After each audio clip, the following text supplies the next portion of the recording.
passport team A literacy rate according to 2011 census. Hujik chak se phajana thong basu dum yauri aduga sogolak ta ngai basu dum yauri yai basu yauri yemina se mayam judges in cooking competition, eating competition so judges are for the chachi stomba ke giti ka tie sabi Salam Maitai, Kumarjit, N. Babita, N. Momo, Y. Nikel.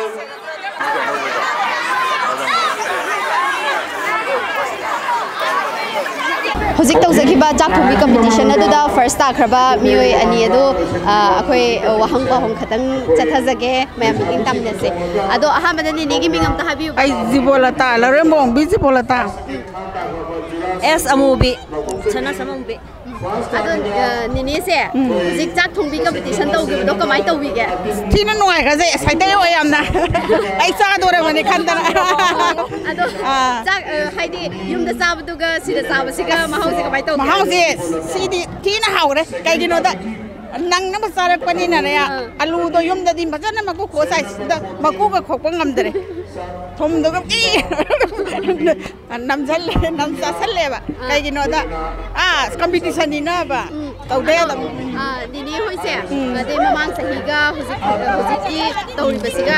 khena ba do kitan habi khena re mamang sahi di ai se yaw ge ba pa phor sab iting ga de ha ba yaw ba thok ba som thok te ba hadak di sports yaw ge na ang kan na khoi koning de tension le kai no taw ra ga ne koi ngui lang le na sorok thai sports yaw ba thue yum da na ki sahi da di sa sing yum da dum thok te kai do na ka khalle ba sports phin da ta ra kan da yam exciting or ga nungai bam phoi ba hajang si da adu yaw sang ji ma thang ki yan thu na mu hai ning ta ado dini hoi se yaw sang si yaw ko matam da ko ai di mamang sahi da so dum yawe hanak so dum yawe ko ado akhoi gi yaw sang gi abe taina ba adigi thori that ba kamem tung nei da na ko ado nini gi pot da di kai haininga asi mem tori se yaw sang gi sumna matam da na ka theng sat pa do adu thaina de gi hauna sala bani thori that pa si di khara kari haini khara nungai pate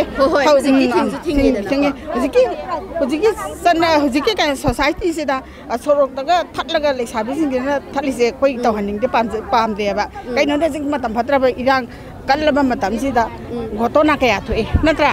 sapagi simdra akaching de thoi ba thogdok mayam se ko ado koi isai su lesabi ni moigi izat kaningi ade yam tawni simdra ai hai se tausang sahi amung ta lak padi khamu adagi thaban chong bagi lekai da chalaga pasa kharaga chongu natra adu maina tawda panjai ha ba adu sorok daga thalaga kaino tawdo koi yanin de ba du hoi sports sida oina mai onsan adu su nungai da na ko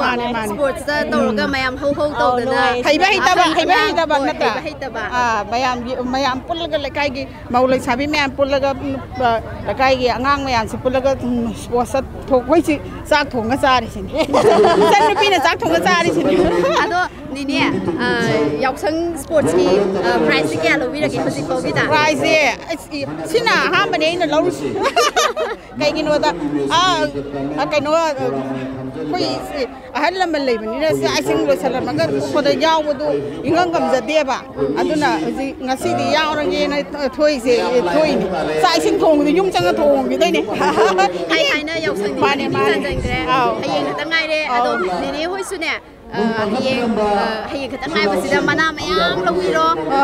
akoi su mai pak na akoi ki channel se mai pak na kari channel no hoi entertainment channel de lak sa bani ba koi se ado akoi ki channel su subscribe ka to wi ro like share subscribe to wi ado akoi su mai pak sa ge ni hoi su hayeng matung tarak ko da price mayam lo phang ja ra ge thank you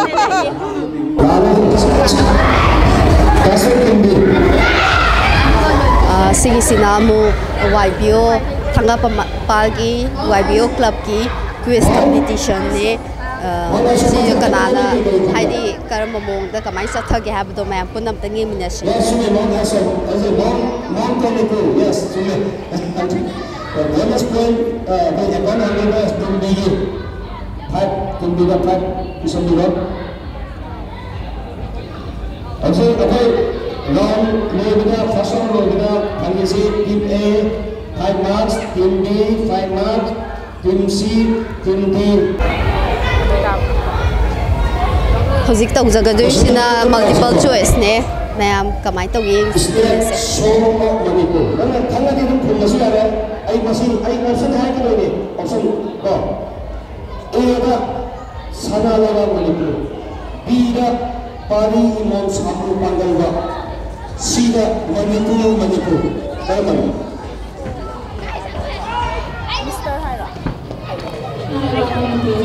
Yes, semua tahu kosong semua Sanalaga Manipur. Then goes to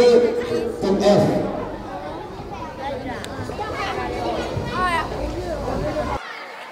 What is step 3 of Manipur? Okay, sorry. No, I was a little lagi. Uning Thai. Yes, sir. Uning Thai step 3 of Manipur. 3 marks. Kapsang hai usai. Hey, marks se Thatun thanga. Logo masih quiz kita masih matang saja. Masih saja. Sigi club ki member oina lagi member oina lagi ado ni husi sports tauri se si se kaya di yaubi khre kan yo ne jisu tan che second ta khre ada di yaw ngam dre ai mu ko chen che ma da ada ai sha ma ki chana ba better ya ngi chana bi ni ba anda medal ni lo jere ada mu myam o ku ni hai ye ba o to ro jere khong ge o kani haidi akhoi manipur se ko haidi yaw sports da khumang top sale ba huzik ki kai na ma na de ba ai na hange ning ma na akhoi manipur go me na akhoi better ya je ka in te yeng bi de ba akhoi la nai pu da ta ra ga o na ma khoi na tok de ba ngak kan ni adu akhoi pha second ta akhoi nupi ne hele go lo pa hoi huzik phau da mericom adagi mirabai nupi ngak ta ne huzik malem da akhoi manipur se sabta ise ko ado ni ki side da gi ne haidi yausang sports ka haidi hana di thori sing bi adagi apir de bi si am tawrami ko yausang da ado sports to na mai on sala ko sa ai kai ni ma che am ngai bam phawe abe tanya ni phuna ra ni angang bi so ni mo ji so ni phuna ra pa ja madu ka khi ba ja ni ni di am hana wi am pam me ba ko thana ba te am pam de ba ade da angang ngau than na ba guli cha ba number 4 cha ba ti ni cha da ngau le ga yam dil len be gi mo ma to ko do adu ai pam de ha ba ado mayam haidi inkhala iba na ha sing sida ne ni na message amatang bibiu ba na o iba sing sida ma tha phana hakang cheng ne lei ba do pa mi mo ni cha chi ja ne ga di ma na thi ri ba ni pi ma cha ma chu da ngai ja ba awa ba du ra ga khu ne ngai ja de ba ko mo ne cha ga dau lai ra ga di chi ning ga di chi ja ga ro ma du mo cha thi ji ngai ja ma ne chi ni ado nene gi tungi punsi da su mai pak pada oibiu akoi gi channel YouTube channel ki si su mai pak pada oijage ngasi gi kano sida akoi channel gi oiba site ta gi ko nene na wish amatang pibiu noi na ne channel chi da la ga ne se ye lo bu da ba che ai am ngai je yam tha ga chai thank you ha je ri chi ni ado ne apha ba da chu oyu ma tung da chu noi na mai pak ko da oi yam ngai jare ne Hozik ani suba mafam oina akhoi na hozik leizari ba se wangkhai mayum leirak-tani hozik gi akhoi leizari ba club sida changduna amu club sigi sports se kamai tawri ge habado amu mayam meeting tamina se chapu pubi ahan singi chapu pubi ne mayam kanana first ta ge habado yimna se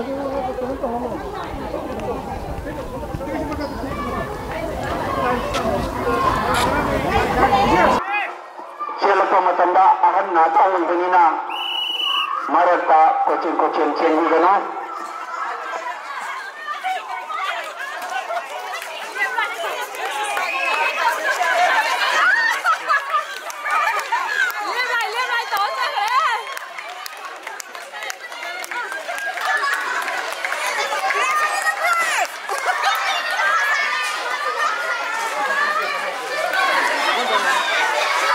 온도로 보이죠? 온도로. 아무 한 미디로. ไอ้คุยหุ่นจิกจะผู้ผู้บีคอมเพติชันจุดา first ตาคิดว่ามีอยู่ดูว่าหังคิดตั้งหังจะเกมไม่มีอยู่นะสิมาสิฮัตตาหังกี่ยองอยู่หังเจียงหังกี่ยองอีมาสิหุ่นจิกอยากสั่งอีมาสิกิมิงหาน้ำได้ให้บิวไอเสียไอกิมิงอาร์เคองบีไอสนาลินีอะดูอีมาสิหุ่นจิกพกได้ให้ดีอยากสั่งให้เขาลงไปได้ยังกว่าหุ่นจิกก็สิมารีนิจัลเลยนะกว่ามารีนิจัลก็สิพกได้ price แค่ลงวิ่งเลยไอเสียนะหังไอดีทุกไปยาวบังคับได้บ่งั้นสิดีบอลก็บีได้สวย price ดีละหูเดรบ่อะดูสิ่งกูบีสิตั้งใจ try ตัวกินนะตัวบ่ fast ตาเลยอะดูหังไอยาวได้บ่ก็งั้นสิ price ข้างตาตาเราไปสิไกลเผาแกเบียมาสิดีคุณนุ่งไงยันนี่เฮไอ้นัก fast ก็ทำมาสิดีบ่ก็ยังนุ่งไงจ้านี่อยากสั่งสิมาเฮาเห็นกันประจานเนี่ยคนน่ะไอ้ให้อาหารจริงสิกว่าตัวสิเราเขาอยากสั่งมากุลฮาปี้ซีนะไอ้นั่นเนี่ยไอ้เฮาดิบ่เด้อหุ่นจิกพกได้เนี่ยอ่างแม่อำเสอ่างแม่อำสิก็อาหารแม่อำสิก็กระมันเห็นกี่สปอร์ตยาวบ่ทุลักบ่แซ่ค่อยสิกิไว้น่ะดิอ่างน่ะดิคราเห็นอ่างน่ะดิคราเห็นอันนุ่งดังแต่ดิอาหารน่ะมุกล้อยทุกเลยเมาฟูนะฮะใส่สิงทุ่งเลยกันดาอะดูมาตุ้งตาร์ปะดิไกกี่อีเวนต์เลยดิแกงั้นสิกิไว้น่ะดิมาตุ้งตาร์ปะดะข้าใบน่ะเนี่ยข้าใบน่ะกะริกดปะไปสากดปะทำอะไรดิเอาสิเอานี่เห็นตายองได้ที่ตัวไม่เอาซะเนี่ยคุณผู้ชมยาก็ติดยกเชิญกูอะดูอีมาสิผู้ที่คุยอีกขั้นเลยแบบสิ่งสิดเนี่ยกะริเมสเซสที่เป็นยังไงให้ดีสปอร์ตรูมแต่ไม่หุ่นจะเลิกปุ๊บสิดาคุยเนี่ยฮัลโหลมันสุกุจาระก็ได้กว่าผู้ที่ยกช่างเสียอับเบียร์ก็แต่งนาฬิกาอันเด็กมวยนักการล่างนี่การเป็นสกัดกับการนับบ่ามาเท่ารีทัดบ่ามีไปช้ามุนบ่าสิที่ไอตัวหันนี่แต่เสียงนั่นตัวหันนี่อะดูก็ผู้ที่คุยกี่ไม่โอละมาโอละอีเสสานะคนนับดาคุยกี่มณิปุรกี่วัยน่ะคุยกี่ฮุจิตี้สปอร์ตกี่กันวันนี้ให้นาฬิกานะกว่าสิได้คุยกี่คิดจะตั้งไว้สู่อ่างสิ่งสิ่งก็ว่าขันล้วนแต่เนี่ยสานะภาษาการีโน้ยนักกลับน้ำไม่พูดทุกนาดีเสียสิยามพบของทางในนักขันอะดูอีมาสิคุยเอนเตอร์เทนเมนต์ชแนลกี่วันนั้นไลน์เนี่ยบอกคุยนั้นไลน์เสียหมดอะดูคุยเอนเตอร์เทนเมนต์ได้ให้ดีอีมาสินะปีบินิ่งบ่าวิสอามาตั้งปีบิโอคุยกี่สมัยปักโป้จันนะเอนเตอร์เทนเมนต์โปรแกรมกี่ไลน์ไปใช้ชูสิงเสียสินะเนี่ยเห็นคนนั้นนะคุยกี่ไลน์เลยว่ามันนี่พูดได้เลยว่ากูไม่เอนเตอร์เทนเมนต์ปีสิงเสียมันสิคอลเลกชันตัวปีบักว่าตัวปีรออะดูกันใช้กี่มวยเดสูคุยกี่นุ่งไงจะบ่ใช้กี่เล่าระบนี่นะกว่าคุยมายามสิเดสูนุ่งไงบ่ดุมปองกันเนี่ยบ่อะดูกันนักคุยกี่สุดดุมก็ใช้นัทหัวมวยนะใช้กี่การนับเสียอวยรอให้สินี่มันอะดูคุยสู้อวยจระเกอะดูอีมาสิสู้มาตุ้งตารักปะดาให้ดีอีเวนต์เลยดีบ่แม่อำเสให้ดีมาข้าตาบ่อีเวนต์แม่อำสุเลยลงกินนี่บ่ก็อะดูเดสู้ first ตาบ่อวยจระเกกันนะที่ first ตาอวยจระเก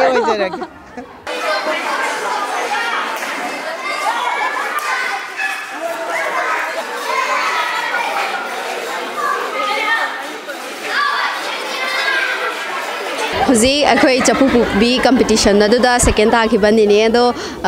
คิดตั้งว่าหังคิดตั้งขังสักเกอะดูอาหารมันนี่กี่มิงอับตาให้บีบ่ไอ้กี่มิงขังเงินบ่องบีอาสาละตาอะดูนี่หุ่นจี second ตาคิดว่าดูจะพูดบีคอมเพติชันดูด้าอะดูใครเผาบีแกยำนุ่งไงบ่เผาอะดูนี่สิใครอีเวนต์ดีสรุปยาระแกฮัจกี่วันบอลเกาบีด้าบอลเกาบีปัจจุบันอะดูด้ายาวอะดูดีไม่ปักปังกับหมูดระฮันดักกิจหิโอนากันโอดีพลาสติกยาโลบีระแกฮันดักกิจหิเรื่องอาชีน่ะอาหารบันนี่ไอ้มันเตยดีเอาดินะฮังไงงั้นสิที่นุมิดมารีนี่สูบันนี่เดนะอะนะฮังไงแกยาวดีโนอะดูดิอ่างจินน่ะสมตัวบุตรยี่ยงบ่อะดูงั้นสิที่อาหารไงมานะบีทอลบุตรเดะยาวเชียนะตัวบุตรเดะยาวอะดูนี่ให้ยังสุยาวบีโออะดูก็มันน่ะไม่อ้ามโลบีโอบ่อะดูนี่นะให้ดีจีสปอร์ตกับทุกข์แต่น่ะยาวริเซกว่าอะดูนะฮังไงสุยาวรุดให้เดะดูงั้นสิขักยาวปัสสิไกเผาอ่ะยำนุ่งไงบ่เผานะฮังไงดีจ้าสิ่งนี้สู้สิ่งนั้นสมยาวบ่โดอะเดี๋ยวสมกูไม่วันนี้เยี่ยงบ่อะงั้นสิมานะบิชิงทุกข์บ่เดะยาวทีน่ะยาวบ่ยำนุ่งไงบ่เผาอะดูนี่ห้อยมาตำกะหุ่นจิมาตำสิกะเข็นน่ะบ่คิดตั้งให้บิวยำเข็นน่ะเลยเข็นน่ะไปกี่ว่าดิสานะบกี้ไฮโร่แต่กี้กันว่าพี่รงคือมันจะยามเขียนอะไรมาตั้งแต่คุยนางงวยยังไงแต่ที่ชุดมาสมัยนั้นสานะบิเจเอากี้กันว่าพี่ร้านก๋วยบีนะไฮโร่มีหุ่นจริงมิวสิกเกนเจียร์ดอกพี่ร้านก๋วยบีอะไรกี้ที่ ลำเจียนอ่างวันนี้ดีลำเจียนก็ยาวเลยตุ้มแต่กี้พิรันก็บีก็ยาวเลยಅದು ಹಜಿಕ್ತಿ ಸುಮ್ಮ hello ಸಲಾಮ್ನಿನ ಇಸಾಚಿಂಗ್ ಇಸುಚಿಂಗ್ನ ಚಾನಬಜಿದ ಸುಮ್ಮ ನುಂಗಾಯ್ಬೋಯ್ನ ಕುಮೆಯೋಯ್ನ ಮೊಯ್ ಕುಮೆಯೋಯ್ನ ಯೆಂಗ್ಬನ ನುಂಗಾಯ್ರೆ ಸುಮ್ ಯೆಂಗ್ಬನೆಬ ಅದು ngasi imanabichin thorpodda yaujena chapu kubida tawa second tare su wakhan nungaibbo angang oringe gi to ningchang ado second ta ba sida amuke hena yawning badi poibra makha ta event singna yawning loisan gi dore na pamure ado nahangi event kai di watliga Hoji kabaina paisa kotbi taunian hai hayingna fancy dress taunian hai fancy dress yaw bi dero ne se fancy dress kumba didi na yaw bada yawning de da angang sin na tangwo yengage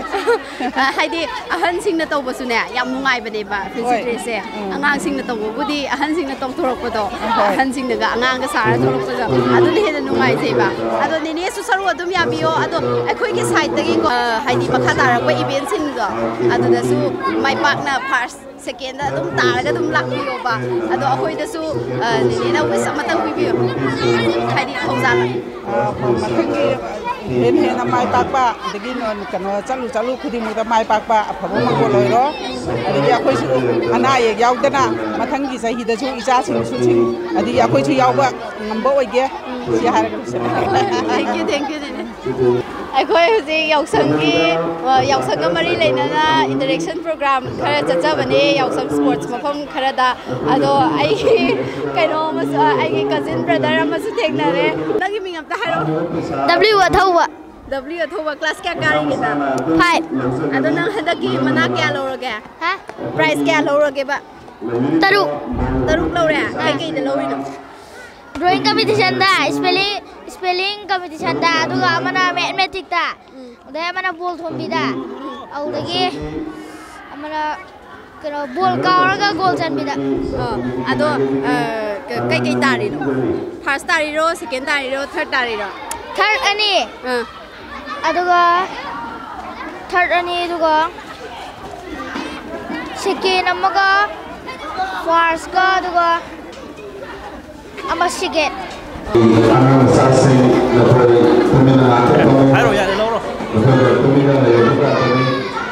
si mayam dagi top event nama tawrame haide paisa khabaina paisa mit punsalaga paisa kotpagi event nama tawrame ba mayam kana kamai tawge habadu yengminase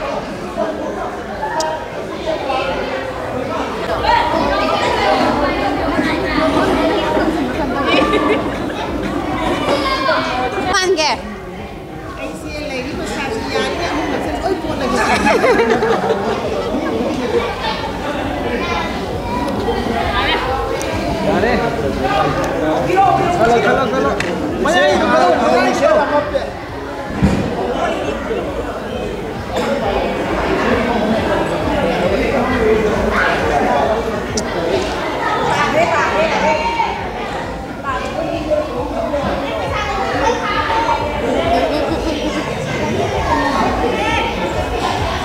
Zik Japan bida first start khaba imado zik thogi pesa khabaina kot bidasu am thongna phan na chithoga kadu tawri aina ngamdaba yate nokana hodari yemina semyam mana terasa lagi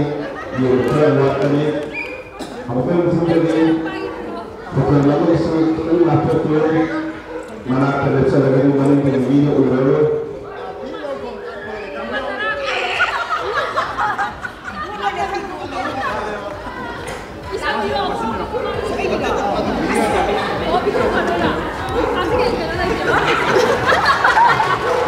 ini mana kelas mana gue saya citizen ni lagi segi mana kya gue betul dah community profesor senior ni Madam, senior profesor apa yang seperti ini masih susu dan yang ini hari mereka terutama kalau kita ini, bagi masih di bawah orang kanti, pasal orang kanti, orang hari ini, orang. Dulu teman-teman nak ini sendiri.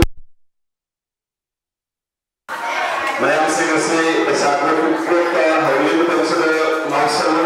वाला लोग संदर्भ में होगी ये मुझे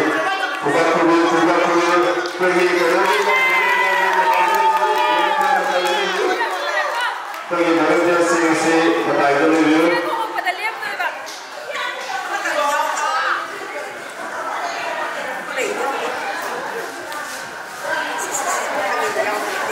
कोई बोले मेरे साइकिल है कि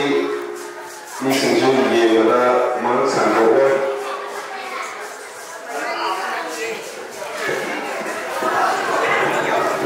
कोई कोई बसिना खाना कोई सांचा बना नजर ये खाना कराई का चौड़ा सब्जी चटपटी कराई लिसिंग नहीं चटनी लेके दे है ना खाना चटपटी आते लिसिंग नहीं चटनी सेलेक्शन जो हम से करोगे कोई काम को भी सरला तो सारा से के भी प्रसिद्ध पैसा खाबई न कोट पा सिगुम लबम नुंगाई रब इवेंट कया मा पांगथोगली ngasi masing baksu ado ka haidi sumaina pangthorokosdana haidi ka hoida ka haini sum haidi kaino haidi si sumaina sports am pangthokpade paisa nu sajani nedana aduda haidi ka hoigi funding oine leibibra natra tongan haidi paisa gi wadi ekoi khaiba khotpa ama ma tawba funding di sunglei leite adubu ekoi na sports ki organizing committee na angamba paisa khara haibadi lising ani khangde ahum khangde puthoga sports se pangthok na bohona bani adubu laikai sida leibiriba mi singsina hena gyan tabana ekoi na puthokpadi khita laikai na pangbi bana hena yamna saruk chama hena pangbi duna sports se mai pakna hojik phawbadi pangthokli matung tarpatu pangthokani haibagi thajabale kaka do aroi boina kaka gi minga ai hojik aina leijariba mafam asi wangkhem leirak apunba committee gi community hall dani ai gi ming wangkhemim last boy kokjai hojik club asi gi publicity secretary oina pujari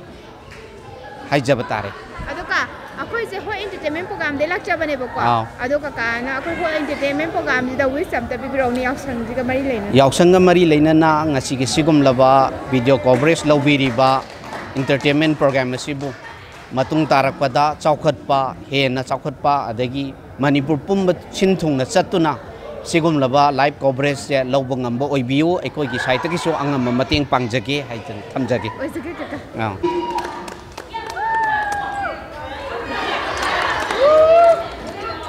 लिसिंग नहीं चपिया वाला इसारे होए चमा चपिया वाला इसारे होए live तीन तरह चपिया वाला इसमें सागे हम होए कतोनी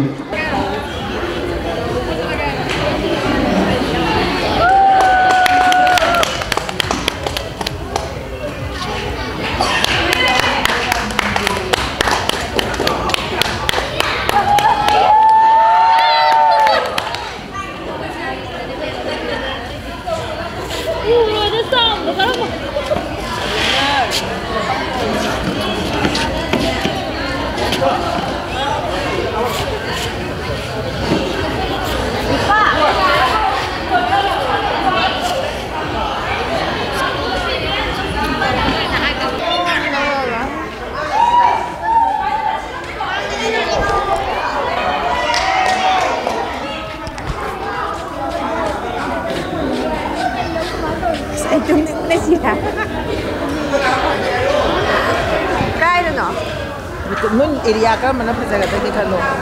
asiro binsa sinam ni mana phabra su kai te da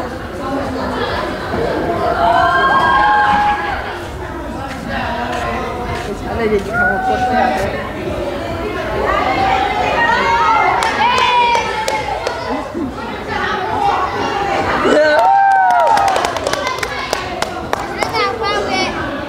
lo ka ta kam ni chani yao de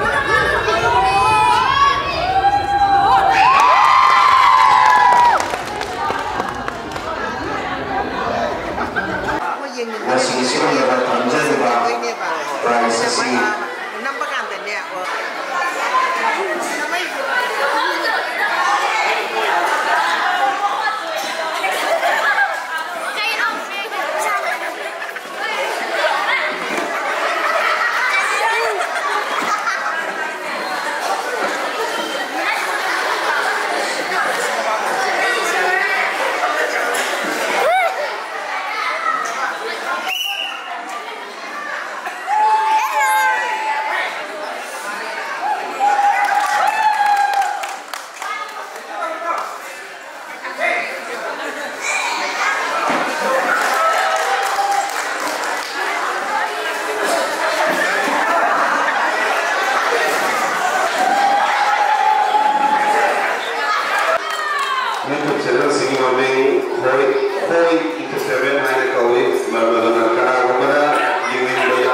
United